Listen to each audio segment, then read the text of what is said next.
Rise and shine, Rwanda. Good morning. You're watching Rise and Shine Rwanda with me, Ivan Magwene. And me, Peace Kwizera.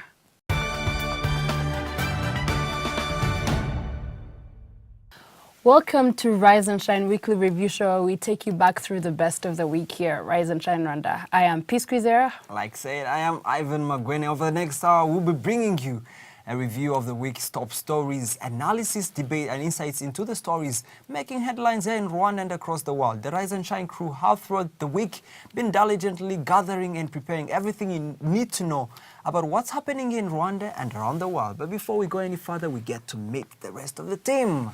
Good morning, Stephen. Good morning, Ivan. How you doing? It's great. It's Friday. It's Friday, thank God. Any plans for today? Well, yeah, lots of, we have the Afro-Basket coming up. Okay. Yeah, it's going to be big. Good morning, Chantal. Good morning, Ivan. How you doing? I'm great. Good morning, Peace. Good morning, Chantal. How are you doing today? I'm very well, thank you. And good morning, Peace, of Good course. morning, Ivan. All right, let's I get... love the love around the here. love here. Yeah, it's been Well, we because missed you. You I this know. whole missed you week. guys too. It Yeah. was terrible not working for 3 days.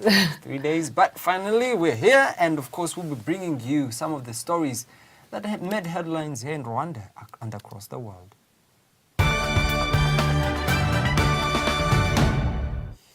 I mean, who could talk of stories without forgetting the African Union? Now, we can't forget the African Union, of course, and it was one of the key highlights of this week as it came to an end. A lot of deals were signed, and a lot of the launch of the African passport, which was awaited by very many people, and also holding of the organization of the assembly of the African Union. But I want us to reflect back and look at some of the key highlights of this African Union as we come out of this week.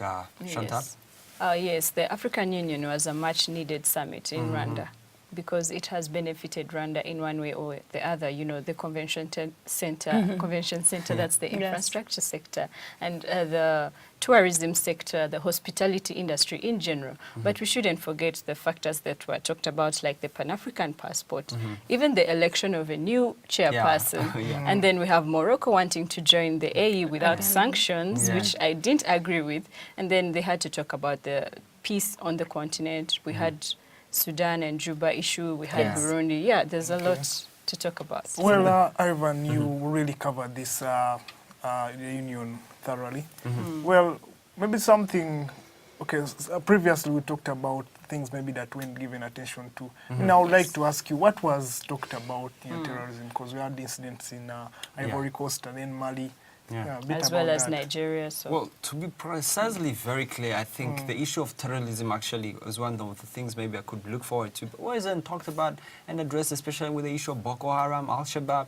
Maybe I could say what was more looked into was the fact that we need to also make the African standby force a little bit more active, and also need to fund it individually fund it as African countries, because that way we cannot delay intervention. So that's one of the ways that we're talking about, especially in terms of crisis and security. But other than talking about terrorism, I would have looked it to be maybe in terms of individual regional bodies like the ECOWAS or the East African Community. That wasn't much brought out on the table. Of course, as we wrap up, I'll just be on the negative side for once.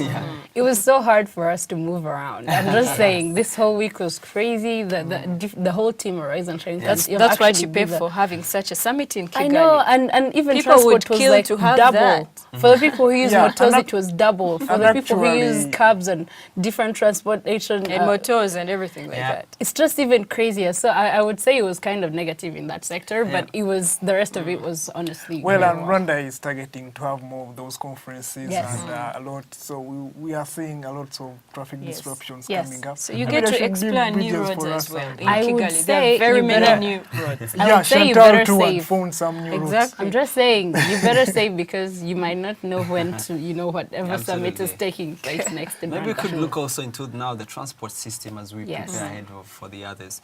Now, moving on to the other story, it was a very historical mark for Donald Trump and the family as he sealed the Republican nomination during the Republican convention in Cleveland, Ohio. Republican Donald Trump finally made it, even amidst all the controversial stories, especially around Melania Trump's speech. And he is the candidate right now, and he's going to be representing the Republicans. Republicans. And if you've had I still think this is a joke or some kind of dream. I'm sorry. just wondering what is going to happen if Donald Trump wins, because he has been so Yes. controversial against African Americans, against immigrants from Mexico and the southern part of America. So what do you guys think about that? Even I'm we actually should ask worried. what would this mean for Africa at a time absolutely. like this? Yes. And in terms to of be honest, donations? yes, in terms to of be honest, maybe I haven't had any foreign policy on, especially during his speech. He never talked about Africa, and we've known Republicans. Called Kenyans. Yeah, Peeps. yeah, he called Kenyans. Oh, that That's was Donald Trump. yeah. That's So, him for you. but we never had a little bit of him talking about foreign policy. And Yes. to put that also in mind, that if you've heard him talk about different foreign policy strategies, he has been a little bit controversial and contradictory to what he's been talking Yes. about, which leaves me a little bit worried. But finally, we have to admit it. He's the Republican nominee. Whatever happens, we just need to wait for the general election back in November. So that was the story. Now, moving on to another story was, of course, the failed coup in Turkey. And this also left over 50,000 people suspended from their jobs, either arrested or others also have been detained over by the government because of what this happened. And Yes. of course, it's a historical moment for Turkey. It's not the first time that Turkey is experiencing a military coup, but this one had to be a failed one. And as we speak right now, many people are paying the price for it. But anyways, a little bit of coverage on that piece. Well, I would say, honestly, like, this is, of course, something that is unexpected. Like we were talking about here on the show yesterday, it's something that is unexpected because the Turkish people are not ready for something like this. But also, we look at the other side, over 50,000 people turned up for this. Like I was still saying, I still think certain things are just, full, like, things around here are just full of surprises. And honestly, like, I wouldn't have anything to add on The that. Turkish government must have been so oppressive for people to plan a coup. Yes. It's the 21st century, and We've I had don't a little think we bit of should be criticism having with coups. Erdogan's government. We've had a little bit of violation of human rights, Yes. the attack on the democracy. So for some people, I think it was also kind of an alarm to see Erdogan, to look into Erdogan's government. Yes. Yes. Well, coups in Turkey were a thing of the past. Yeah. I mean, this has tainted the reputation of the Turkish army, Yeah. okay, to the international world, and even the Turks themselves. Yes. Yeah, seeing all these people, all big people in the army. I mean, it's like almost every unit in the army has had a leader who's been, Yeah, accused or and detained. absolutely. So it's, well, like Peace said, you don't know what is going to happen if the situation is just so Yes, unpredictable. absolutely. Now, of course, those and more stories we cover, you can also go on to our social media platforms like YouTube and get to have those stories. Make sure also give us the feedback on some of the stories that were around there, the quartier, and let Yes. us know what you think. But anyways, we'll be back shortly with the story of the day.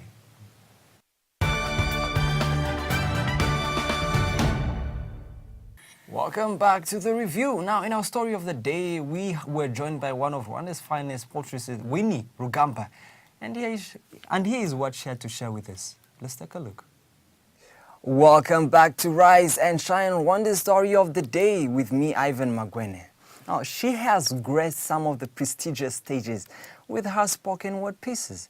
Ladies and gentlemen, our guest today is Winnie Rugamba, one of Rwanda's finest poetess. She shares with us her journey, experience, and perhaps a few tips on what a good spoken word piece sounds like. But before we go any further, here's a few moments of Winnie performing on stage. Take a look. We are stuck between an era of impossibility and possibility, negativity and positivity, hostility and hospitality, irresponsibility and responsibility, blame games and accountability. Ibaze nawe. We are just arriving at a peak Off a very steep mountain, that our elders had to climb. and now there are only two possible things that could happen. We could relax And back down, and like Humpty Dumpty come tumbling down, and be the Africa the rest of the world can laugh at, just like a clown, and be broken and needy, with pictures of our kids Stomachs out and dirty, asking, "Mwamfungurie?" We can continue this vicious cycle of an economy that's forever borrowing and falling in debt, all because we slept and kept procrastinating, waiting for someone else to do it tomorrow. digging a deeper grave. Erega, it's in someone's agenda for us to fail and be in sorrow. Wait. Pause. Haven't you read the terms and conditions? Don't you think they need some revisions? They're saying sakwe sakwe, banking on us to say soma. But that's so primary for us now. We've already graduated with a university diploma. And joining us today in studio is Winnie Rugamba. Winnie, welcome. Thank you. So glad to have you in Rise and Shine. So glad to Rwanda. be here as well. Yeah, Winnie, I've seen you perform. Girl, you rock. Thank you. But for our viewers out there, they need to know a little bit more about Winnie, maybe. So just give us a little bit about Winnie and what she does and what kind of person Winnie is. Winnie Rugamba, as you introduced, and I am 21 years old. Yeah. And well, no, pretty good for what you're doing. Man, I just want to be forever 18 Yeah. because this aging. But then Yeah. I'm currently finishing my second year in college. I'm in Wiley College. That's in Texas. And yeah, that's pretty much How about you? about me. All right. Yeah. Now, bringing it now to the main, which is your spoken word that has taken you places. Tell us a little bit about that. When did your journey start and how the experience has been so far? Yeah. Yeah. Well, I started performing in 2011, and that was in spoken word Rwanda. That's the first time I shared my poems. Yeah. I had started writing like in S1. And like just basic stuff, you know, like when you have a fight with your mom Yeah. and then you're mad and you go write about it. Yeah. And then, so I started writing like around S1. And then in 2011, that's when we were introduced to spoken word Rwanda. And that's when I started performing my pieces. Yeah. And from there, I think with the audience that was there that day, they're the ones that reassured me that maybe there's something here, you know. And that's when I started performing. All right, a few Yes. years down the stage, what is the whole secret? You know, they normally say there's a, I don't know, I just want to know also, is there some kind of therapy behind spoken word when you write and, you know, when you expose out certain issues and because you present a certain topic whenever you're going to talk about all this, does that kind of represent something to you? Or does that matter to you also? Oh yeah, it definitely matters. I actually think that even though people might enjoy your poems, Yeah. I think the poem in itself first helps the poet, Yeah. you know, because you're taking out something that's in you. So I would say it's actually like one of the ways to heal, to let out what you have in you. It's really, at the end of the day, I mean, the audience will enjoy, but it's really for you as Yeah, well. yeah. So it's definitely helped me a lot, especially when you're the kind of person who doesn't necessarily, you know how to talk about your issues, but you can write about it. And that in itself is just an amazing thing for, you know, for the poet herself or himself. Yes. Yes. So far, you performed on different stages. What has been the experience? You just let it out for people that. It's been wonderful, honestly. It's always, you're always nervous, very, very nervous. And for me, it's funny because like with every performance that I have, the more nervous I get. So it's like you never get used to performing. I've been blessed to perform in different places. Yeah. Lately, I was honored to perform at the AU. There was a gender award ceremony that happened. I performed there, and at the state banquet. And it's thrilling, it's Yeah. amazing, and you're so nervous at the same time, but it's a blessing. Yeah. It's definitely a blessing. On that yeah. same point, actually, I'd love to know, especially because sometimes you perform in the places where there are high-ranking officials or the Right, president. right. Does it ever kind of also make you a little bit nervous? Oh yeah, sometimes? definitely, because you're just like, So what these are you actually people- like, thinking? Because, you know, like, you don't want to say anything stupid. Okay. You don't want to sound like you don't know what you're talking about. And then again, because these are people that are dealing with, you know, bigger stuff in life. So you don't want to just be there and say a lot of nothing. You want to grab their attention and keep them listening. So when you see like people in certain positions and they're nodding their heads to what you're saying, you're just like, thank you, I'm thank doing you, this. thank you. Great stuff. So it's definitely it's just a mixture of emotions, yes, but it's great. Looking at it now, what has been some of the impact of what you're doing, especially on your life?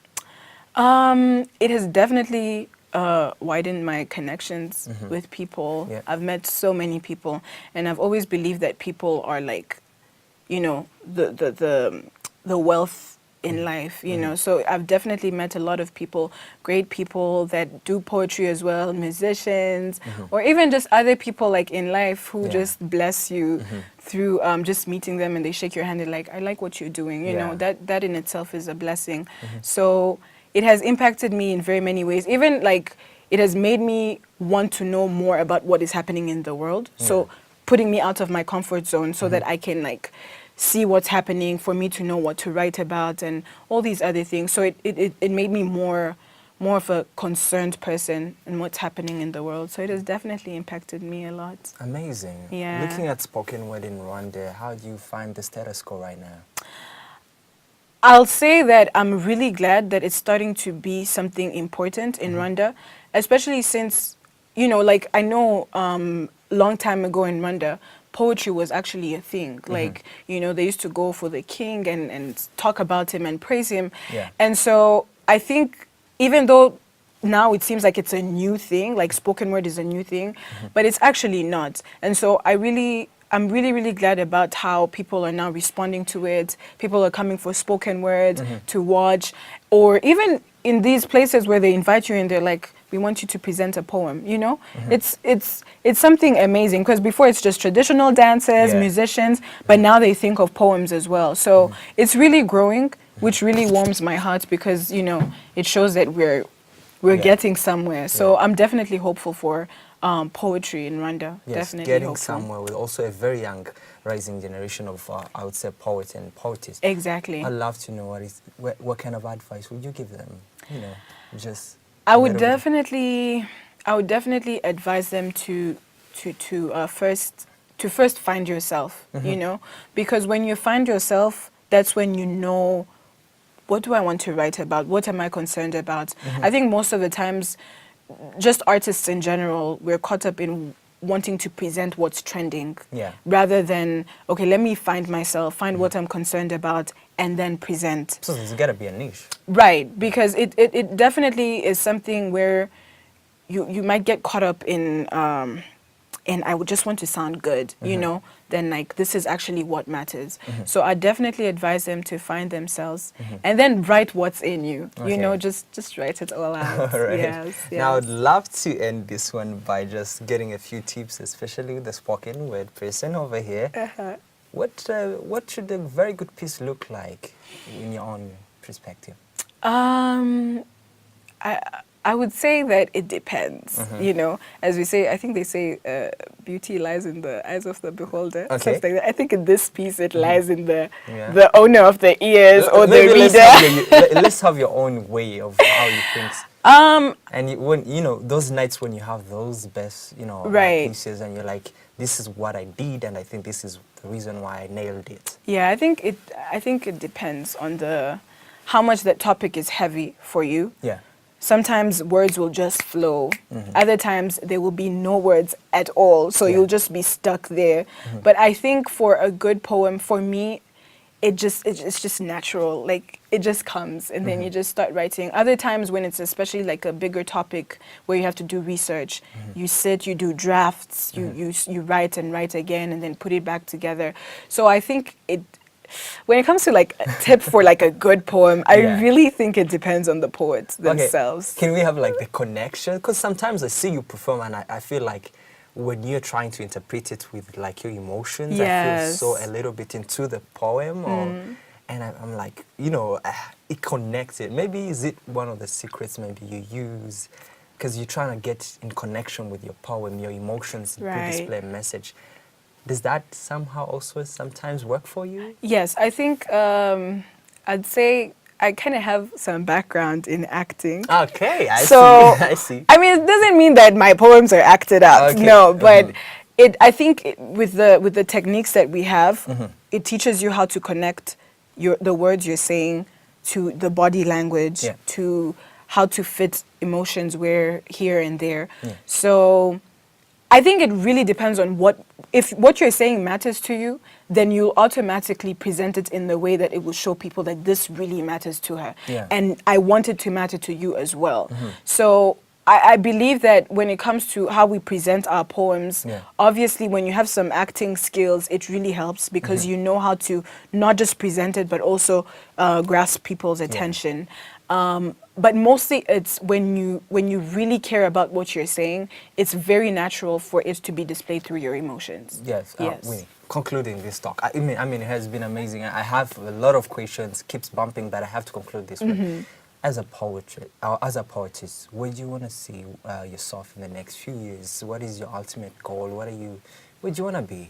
I mean, I just want to have it from an angle of a poetess where they normally want to be, especially with their spoken word. I think because I have like different stuff that I want to do in life, which of course includes poems. I think for me, what matters the most is just meeting one person and they come to me and say, I heard your poem the other day and it touched me or it changed something. Or for me, I mean, obviously we want to see ourselves like performing in bigger places, a bigger number of people. And that's definitely one of my goals. But for me, it's mostly like an individual thing whereby even though I might perform for 1 million people, even if 2 come out and they're in tears or they just want to hug you and say thank you for the poem, that's all I need in life. That is definitely all I need. Yes. Winnie, thank you so much for joining us today. Thank you, Ivan. Thank you very much. It was nice having you on the show. It was. Thank you so much. All right. Thank So you. there you had it from Winnie. We'll be back shortly with business.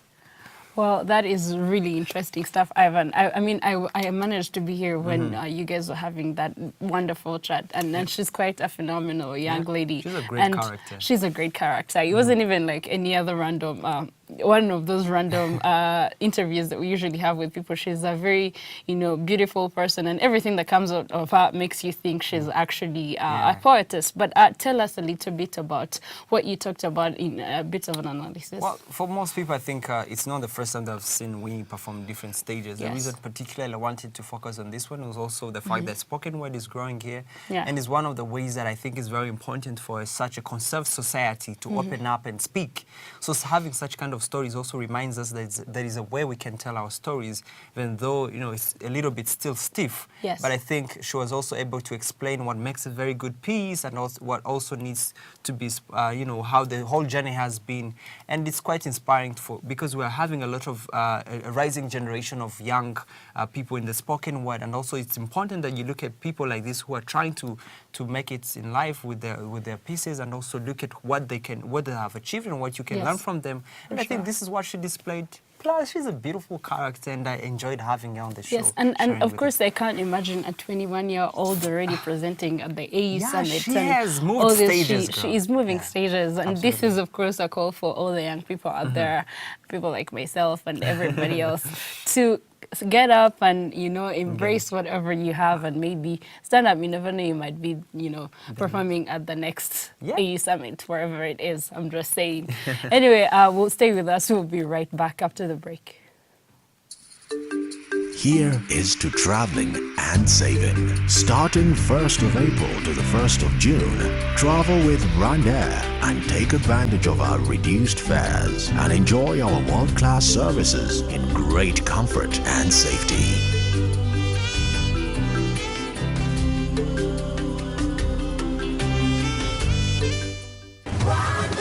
Fly our dream to the heart of Africa. Welcome back. And in business, one of the week's favorite stories were the World Bank's ranking of Rwanda on the 46th position, that being it as one of the best countries in Africa in which to do business. Let's take a look back. Rwanda has demonstrated consistent, strong performance in the World Bank Doing Business rankings in recent years, with good progress made across all the key indicators. Following significant changes to the methodology of the World Bank Doing Business report, Rwanda has dropped 14 positions in the 2015 report. In fact, a lot of this is attributed to the changes in the methodology that have been used, which, when put into last year's performance, ranks Rwanda 48th. And so we witness a very strong showing in the sense of two-step improvement. Beyond the ranking, as the government, we actively continue to maintain a practical link between these reforms and the actual reality on the ground in the way that it impacts on improving the business environment for the business community in terms of the lowering of the transaction costs, whether it's time, whether it's money, and effort for actually doing business. Rwanda has made major leaps in access to credit, moved from 13th to 4th position in the world. Dealing with construction permits, moved from 85th to 34th position. And resolving insolvency, moved from 137th to 101st position.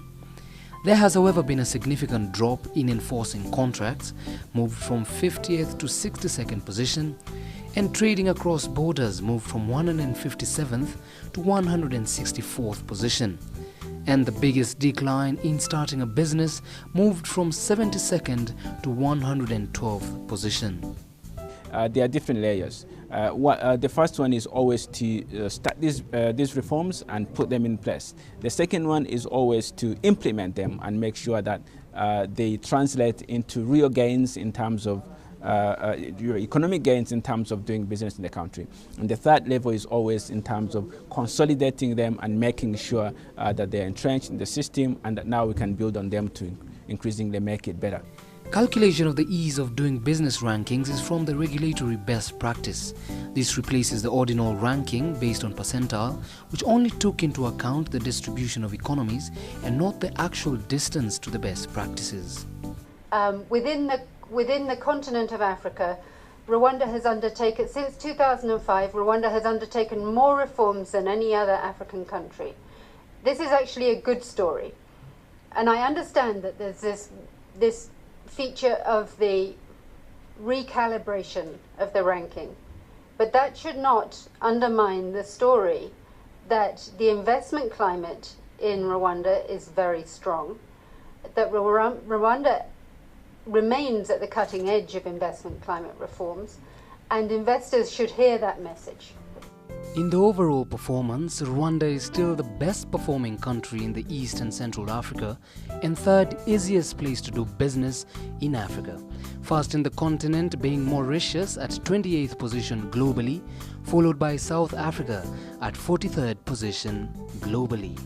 This economy continues to rely very strongly, first and foremost, on the local Rwandan investors, entrepreneurs that are growing businesses, nurturing them and seeing them prosper. But that's not enough. It's our responsibility to continue to attract foreign investors to come and complement the efforts of Rwandans.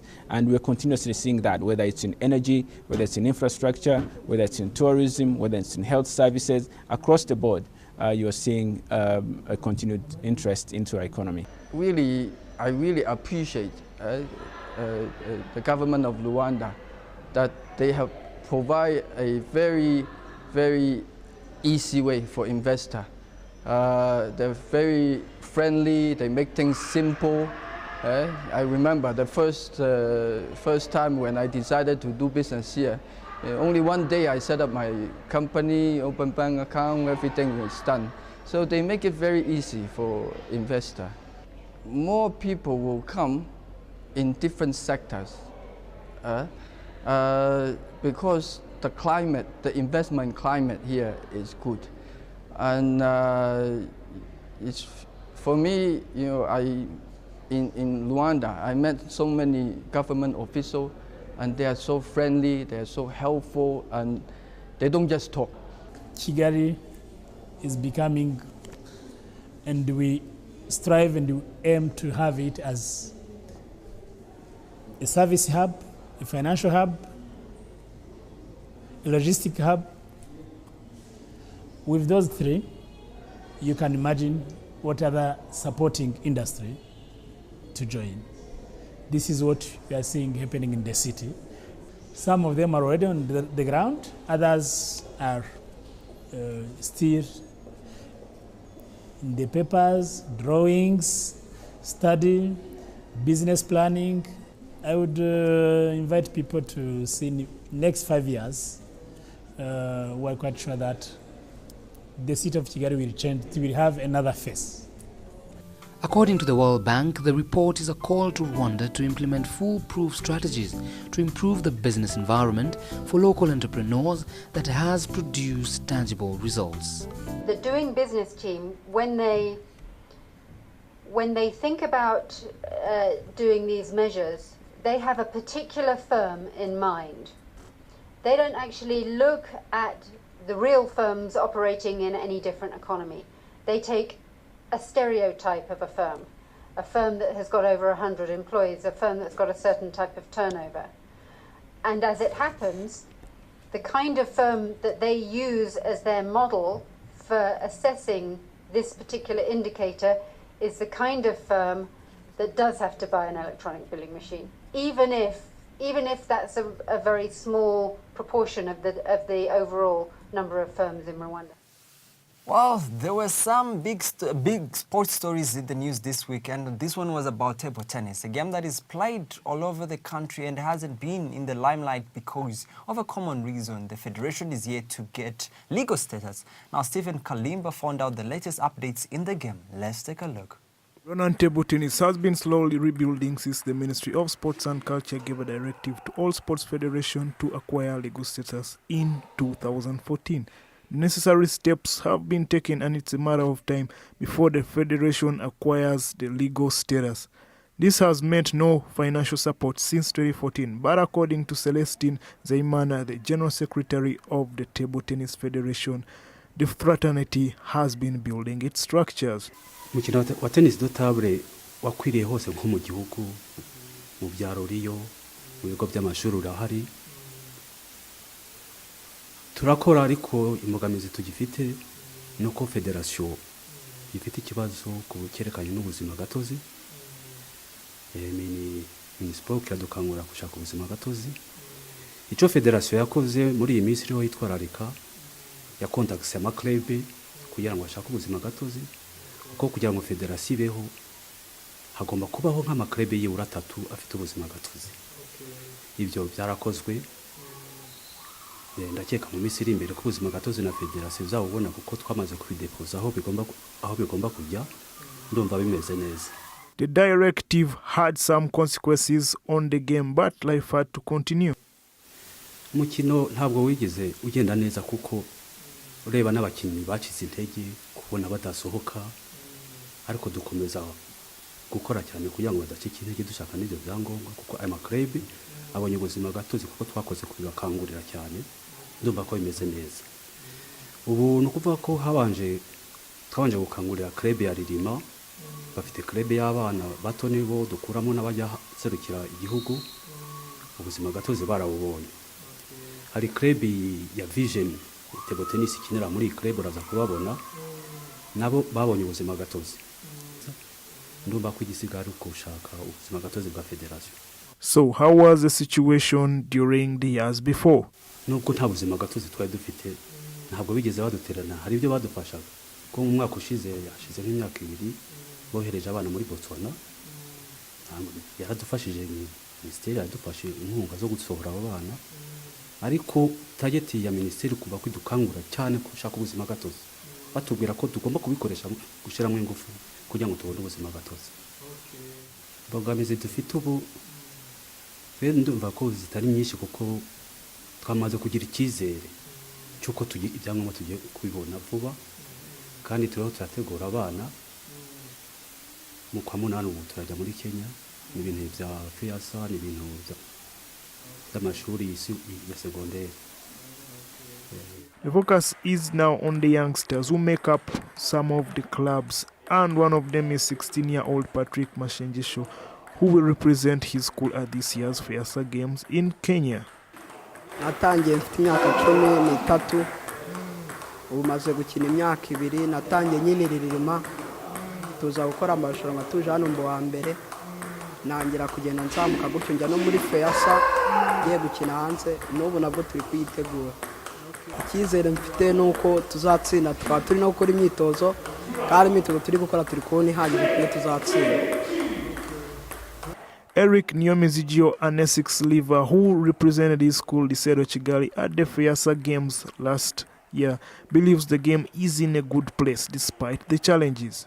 Amashuri bimeze neza, ubushize twabonye ikibanza cyiza cya kabiri, ariko naho twageze muri finale turakina neza, twabuze amahirwe gusa yuko umukino uhagaze neza, mu mashuri bimeze neza, turi kuri level iri hejuru kabisa.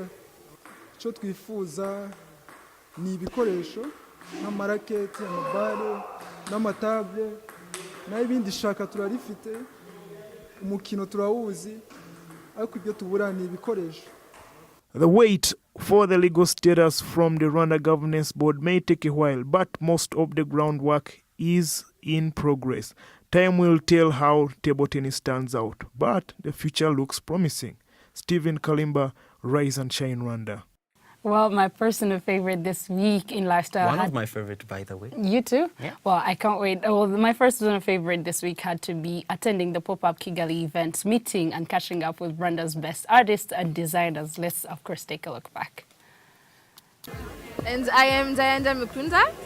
And together we are Tamin Beauty, and we're here today for the pop-up Kigali fashion event. Well, the idea was just to be there and meet people, actually. So in a few words, we are a makeup service company. We do makeup for every event when you want to look fabulous and the best version of yourself, which is very important. Like we like to say that it's not a transformation, it's a revelation. And that's what we do. We're here to reveal all the Rwanda's beauty that are here. And yeah, through makeovers, for weddings, for any type of events. And basically that's what we do.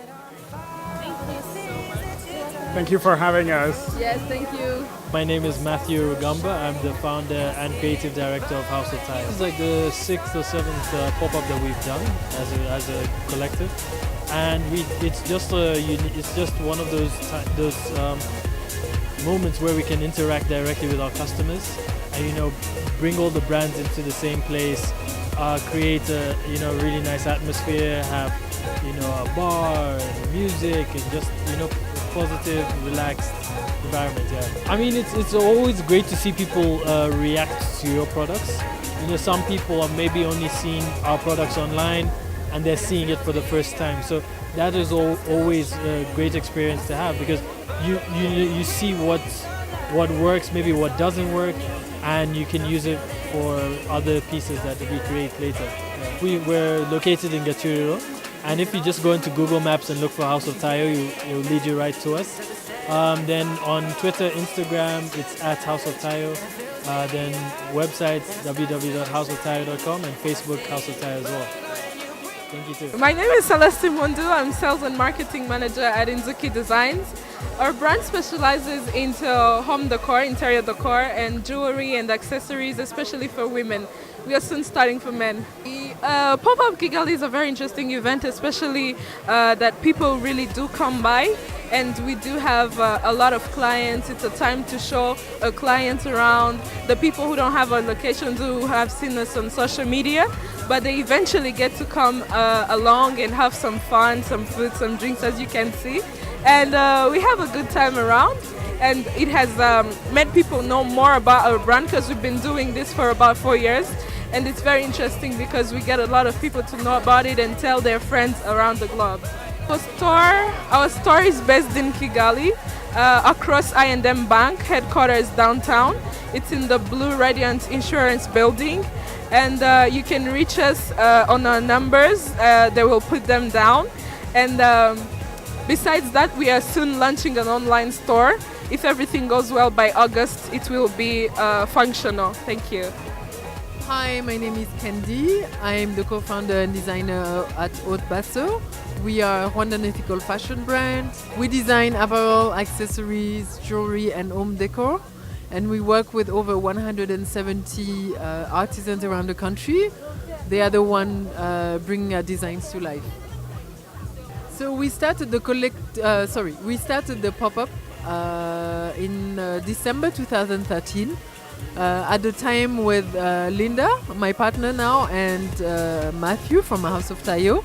So from the beginning, it was really the idea of having designers work together, and it's now the 6th edition of the pop-up. We do that twice a year, and it's just a cool event where designers come together and we all sell what we get to showcase what we do. But it's interesting because we all do different things and we all have a different identity, and it's nice for customers to come under one roof and find us all. So we believe in collaboration, and that's why also we founded the collective RW, which is again a collective of designer, and we are there with House of Tayo, Inzuki Design and Sonia Mugabo. And yeah, we're working on some very exciting things, so stay tuned. So Haute Basso, we have a store in Yaotarama between MTN Center and Zen Restaurant. You can find us on Facebook, Instagram and Twitter at Haute Basso in one word, and Snapchat haute.basso. We don't do online shopping yet, so yeah, you have to find us. You have to find us in the shop, or you send us an email at info. That is all we had for you for today's review show. But before, of course, sign out and say goodbye, I want to ask the rest of the team, how was your week like? I mean, it was fun you replacing me for a little while, and thank you so much for doing that. But of course, I would just want to ask in a rough sum, what was your week like, and what is your weekend going to look like? Well, my weekend is going to be about basketball, because we have the national other teams from Africa in town for the under-18 FIBA Africa Championship. And as for this week, well, lots of things. I mean, lots of story coming in. I mean, Ivan, you did a great job. I mean, you always our eye for what's happening around the world. And, well, it was a great week, even in sports too. I mean, okay, currently we have lots of, it's been Olympics making the headlines, and maybe soccer transfers here and abroad. So those two events. So you'll have more for us next week. Yeah, sure, I will. All right, Chantal, what was it like for you? I mean, you were the most amazing co-host I've ever seen. I think eventually you should just let you do the whole thing. But of course, what was your week like, and maybe what is your weekend going to look like? Well, it was basically work, as you know. Yes. But I got to know the piece in me. Like, I didn't know I had a piece in me. I love that fact. Oh, well, and my weekend, of course, is going to be work and some me time, you know. All right. The other challenge was making it to work and discovering new routes. Yeah, plus the AU and everything. Oh, my God. All right, at least AU is done, and of course, we are excited to hear from you here at Rise and Shine. But don't forget, we'll love to hear your thoughts, comments, and feedback on what you're talking about here on Rise and Shine Rwanda. Tweet us at Rise and Shine RW. Like us on our Facebook page, and do send us your ideas for the program. Check out our Rise and Shine YouTube page, and please subscribe. That's so you can catch all the reports on the shows that we do. Find us on Instagram, and remember, we love to see your pics. Last but not least, go ahead and check out our website where you can catch every single thing that we do here at Rise and Shine. And also, we got ourselves Snapchat where you can go ahead and follow us and see every single thing that we do backstage. I am Peace Kwizera. And I'm Ivan Magwene. We'll be here same time, same place on Monday. Do join us then. But for now, it's goodbye. We wish you even a very good weekend. Bye-bye. Bye.